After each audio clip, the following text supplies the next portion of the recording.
বন্ধুরা, আশা করি তোমরা সকলেই খুবই ভালো আছো। সবাইকে জানাই নতুন বছরের আগাম শুভেচ্ছা। আশা করি এই বছরটি তোমাদের খুব ভালো করেই কাটুক। আর বেশি দেরি না করে এবারে চলে আসা যাক মূল আলোচনায়। বন্ধুরা, আজকে তোমাদের সঙ্গে যে বিষয়টি নিয়ে আলোচনা করতে চলে এসেছি সেটি হলো উচ্চ মাধ্যমিকের টেস্ট পেপার ইন্টার স্কুল 1 ও 2 এর পলিটিক্যাল সায়েন্সের এসিকিউ টাইপের প্রশ্নের সমাধান নিয়ে। আর বেশি দেরি না করে চলে আসা যাক মূল আলোচনায়। তার আগে একটি ছোট্ট আবদার, যদি ভিডিওটি ভালো লেগে থাকে অবশ্যই একটি লাইক করে এরকম টেস্ট পেপারের প্রতি বিষয়ে সমাধান পেতে চ্যানেলটিকে সাবস্ক্রাইব করে বেল আইকনটি প্রেস করতে কিন্তু ভুলবেন না। আর তোমরা অনেকেই কমেন্ট করছো না, অবশ্যই আমাকে কমেন্ট করে জানাও তোমাদের কী কী সমস্যা। আর বেশি দেরি না করে এবারে চলে আসা মূল আলোচনায়। বন্ধুরা, প্রথম ইন্টার স্কুলের প্রথম প্রশ্নটি হলো ওয়ার্ডস চুক্তি কবে স্বাক্ষরিত হয়েছিল? অ্যান্সার হলো 1955 সালেই 14ই মে। এরপরের প্রশ্নটি হলো অথবা হিসেবে যেটি দিয়েছে সেটি হলো ন্যাটো জোট কবে গঠন করা হয়? 1949 সালে 4 এপ্রিল। এবার চলে আসা যাক দুইয়ের প্রশ্নটি। জেতাত শব্দের অর্থ কী? এটি একটি ফার্সি শব্দ, অর্থাৎ এর অর্থ হলো উত্তেজনা প্রশমন ও বন্ধুত্বের পুনঃপ্রতিষ্ঠা। এবং তিনের প্রশ্নটি হলো সুয়েজ সংকট কবে দেখা দেয়? অ্যান্সার হলো 1956 খ্রিস্টাব্দে। চারের প্রশ্নটি হলো কোন কোন দেশ নিয়ে ব্রিক্স তৈরি হয়? অ্যান্সার হলো ব্রাজিল, রাশিয়া, চীন ও দক্ষিণ আফ্রিকা। এই সমস্ত দেশগুলির সমন্বয়ে ব্রিক্স গঠিত বা তৈরি হয়। চারের দাগে যে প্রশ্নটি দেওয়া আছে সেটি হলো সিটিবিটি এর সম্পূর্ণ কথাটি লেখো। বন্ধুরা, তোমরা এই তিনটি প্রশ্নের অ্যান্সার একটু দেখে নাও। তার আগে তোমাদের সঙ্গে কিছু কথা শেয়ার করব। আশা করি তোমাদের এইচএস পরীক্ষার আর মাত্র 45টি দিন বাকি আছে।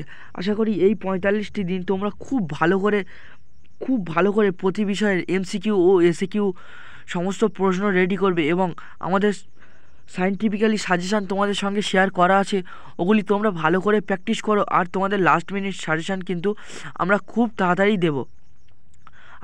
আর দেরি নয় বন্ধুরা, যা আড্ডা দিয়েছো এবারে কিন্তু তোমরা আগের রূপে আবার ফিরে এসো। আশা করি তোমাদের সকলের দ্বারাই এই 1.5 মাসে লেটার মার্কস পাওয়া কোনো ব্যাপার নয়। এবারে আসে 6-এর প্রশ্নটি। জোট নিরপেক্ষ আন্দোলনের কয়েকজন নেতার প্রবক্তার নাম লেখো। জোট নিরপেক্ষ আন্দোলনের কয়েকজন নেতার নাম হলো ভারতের জওহরলাল নেহরু, মিশরের গামাল আবদেল নাসের এবং ঘানার নকুমা এবং ইন্দোনেশিয়ার সুকর্ণ ও মার্শাল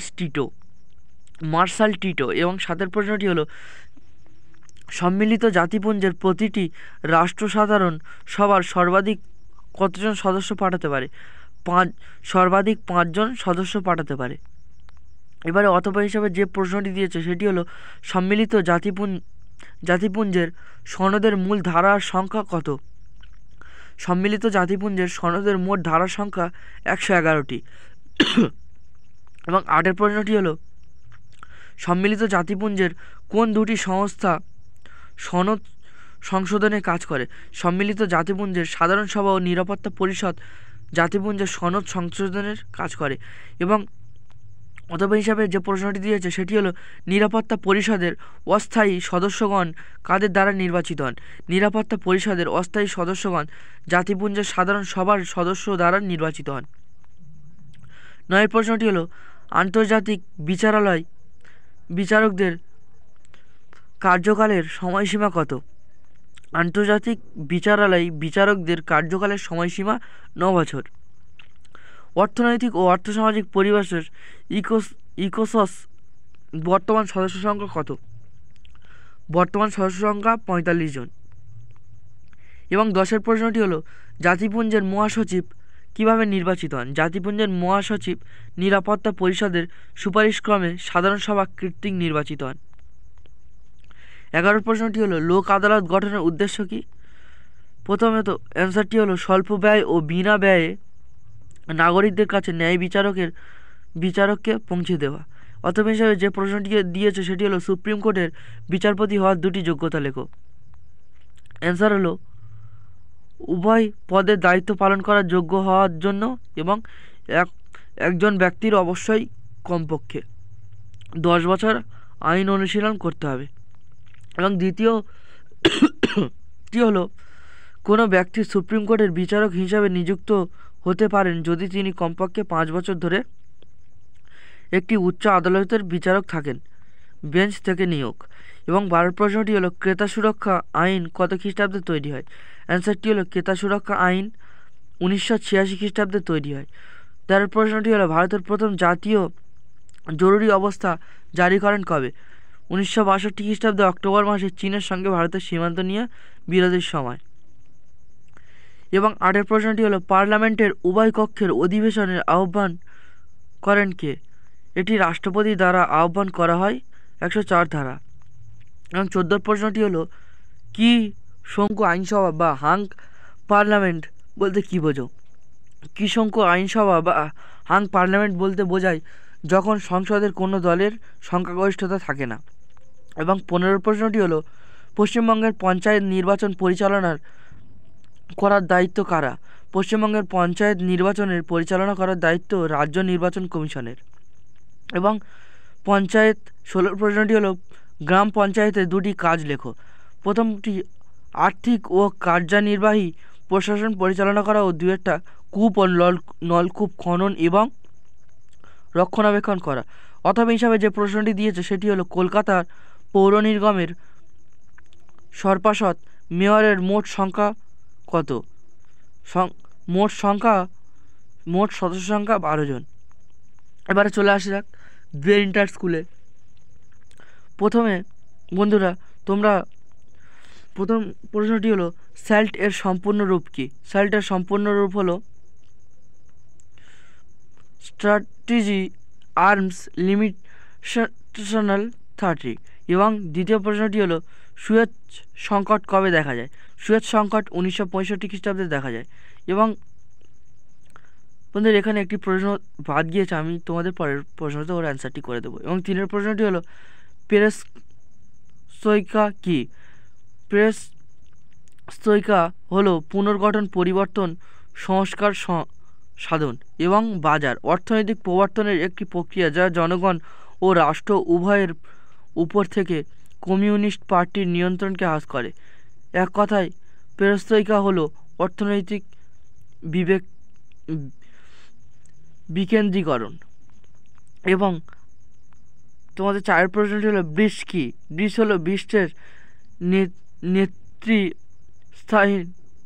স্থানীয় উদীয়মান অর্থনীতির গ্রুপিং, যেমন ব্রাজিল, রাশিয়া, ভারত, চীন এবং দক্ষিণ আফ্রিকার সংক্ষিপ্ত রূপ।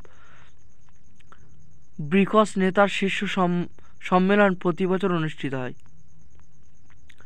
অথবা হিসাবে যে প্রশ্নটি দিয়েছে G77 বলতে কী বোঝো?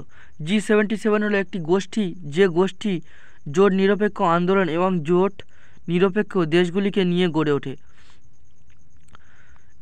এবারের প্রশ্ন 5 প্রশ্নটি হলো স্যাপ্টা এর সম্পূর্ণ রূপ কী? স্যাপ্টা এর সম্পূর্ণ রূপ হলো south Asian parliament third agreement. এবং 6 প্রশ্ন সার্ক এ গঠন প্রস্তাব কে প্রথম দিয়েছিলেন? সার্ক গঠনের প্রস্তাব দিয়েছিলেন বাংলাদেশের রাষ্ট্রপতি জিয়াউর রহমান। এবং 7 প্রশ্নটি হলো সম্মিলিত জাতিপুঞ্জের দিবস রূপে বছরে কোন দিনটি পালিত হয়? সম্মিলিত জাতিপুঞ্জের দিবস রূপে প্রতি বছর 24শে অক্টোবর দিনটি পালিত হয়। এবং অথবা হিসাবে যে প্রশ্নটি দিয়েছে সম্মিলিত জাতিপুঞ্জের 193তম সদস্য রাষ্ট্রটির নাম কি? সম্মিলিত জাতিপুঞ্জের 193তম সদস্য রাষ্ট্রটির নাম হলো দক্ষিণ সুদান। এবং 8 প্রশ্নটি হলো নিরাপত্তা পরিষদের একটি দুর্বলতা উল্লেখ করো। নিরাপত্তা পরিষদের সবচেয়ে বড় দুর্বলতা হলো এর স্থায়ী সদস্যগুলি ভিটো ক্ষমতা। 9 প্রশ্নটি হলো সম্মিলিত জাতিপুঞ্জের স্থায়ী সচিবালয় কোথায় অবস্থিত? সম্মিলিত জাতিপুঞ্জের স্থায়ী সচিবালয় মার্কিন যুক্তরাষ্ট্রের নিউ ইয়র্ক টোটেনতে এরিয়া অফ ম্যানহাটন এ অবস্থিত। এবং অথবা হিসাবে যে প্রশ্নটি দিয়েছে আন্তর্জাতিক বিচারালয় কোথায় অবস্থিত? আন্তর্জাতিক বিচারালয় নেদারল্যান্ডের হেগ শহরে অবস্থিত। 10 প্রশ্নটি হলো সাধারণ সভার একটি গুরুত্বপূর্ণ কাজ উল্লেখ করো। সনদ অনুযায়ী সকল সমস্যার আলোচনা করা। এবং 11 প্রশ্নটি হলো ভারতীয় বিচার ব্যবস্থায় যে কোনো একটি বৈশিষ্ট্য উল্লেখ করো। ভারতীয় বিচার ব্যবস্থার অন্যতম গুরুত্বপূর্ণ বৈশিষ্ট্য হলো স্বাধীন ও নিরপেক্ষ বিচার বিভাগের উপস্থিত। এবং অথবা হিসাবে যে প্রশ্নটি দিয়েছে সেটি হলো ভারতের সংবিধানের কত নম্বর ধারার বলা হয়েছে যে প্রতিটি অঙ্গরাজ্যে একটি করে হাইকোর্ট থাকবে। বন্ধুরা এটি বইয়ে দেওয়া আছে যে 384 নম্বর ধারায়, কিন্তু এটি আমার মনে হয় ভুল অ্যান্সার আছে।